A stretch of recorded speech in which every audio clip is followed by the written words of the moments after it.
បងវរៈកងទ័ពនៅសៀមរាបខ្ញុំអត់បញ្ជាក់តំបន់ណាទេសម្រាប់សុវត្ថិភាពស្បៀងទាំងអស់នេះនឹងដឹកជូនបងនៅក្នុងយប់នេះសម្រាប់ទូរស័ព្ទមួយគ្រឿងនេះគឺខ្ញុំទិញជូនលោកពូដែលនៅតំបន់ប្រាសាទតាកបីដែលពួកគាត់បានតស៊ូហើយគ្រាប់ធ្លាក់មកចំទូរស័ព្ទរបស់គាត់ធ្វើឲ្យខូចហ្នឹងគឺខ្ញុំជូនគាត់មួយគ្រឿងតែម្ដងមើលទៅឡានខ្ញុំ2តោនកន្លះហ្នឹងគឺដឹកអត់អស់ទេអញ្ចឹងគឺខ្ញុំត្រូវតាក់ទងរកឡានធំជាងហ្នឹងមួយគ្រឿងទៀតដើម្បីដឹកជញ្ជូនស្បៀងទាំងអស់នេះហើយយើងនឹងកំងអាវ៉ាអវ៉ាន់មកថែមទៀតដើម្បីបញ្ជូនទៅដល់បងមានតាំងពីស្បៀងសម្ភារៈរបស់ប្រើប្រាស់ផ្សេងហើយជាពិសេសអរគុណទៅដល់បងទាំងអស់គ្នាខ្លាំងមែនតើដែលបានយកជាលក្ខណៈនំប៉័ងក្រៀមមករបៀបនេះគឺក៏ល្អដែរពួកគាត់ហូបទៅគឺនឹងពោះតែម្ដង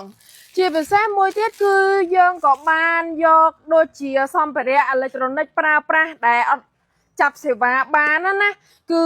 មានដូចជាអាគុយមានដូចជាឆ្នាំងសាកផ្សេងជូនទៅដល់បងវរៈកងទ័ពក្រុមការងាររបស់ពួកខ្ញុំតាក់ទងទៅគឺបងវរៈកងទ័ពរបស់យើងគឺត្រូវការដូចជាអាគុយដូចជាឆ្នាំងសាករបស់របរផ្សេងដូចជាសម្ភារៈហើយជាពិសេសគឺស្បៀងតែម្ដងមួយទៀតខ្វះអត់បានគឺទឹកបងប្អូនទាំងអស់គ្នាបើសិនជាបងប្អូនទាំងអស់គ្នាមានជាលក្ខណៈទឹកអាចយកប្រមាណយួរមកផ្ញើនាងខ្ញុំក៏បានដែរនិយាយទៅអាវ៉ាអាវ៉ាន់ទាំងអស់ដែលនៅទីនេះអាវ៉ាអាវ៉ាន់ដែលបងប្អូនទាំងអស់គ្នាផ្ញើនាងខ្ញុំក្នុងថ្ងៃនេះគឺយើងបញ្ជូនដាក់ឡានធំរបស់ពួកខ្ញុំចេញទៅយប់នឹងតែម្ដង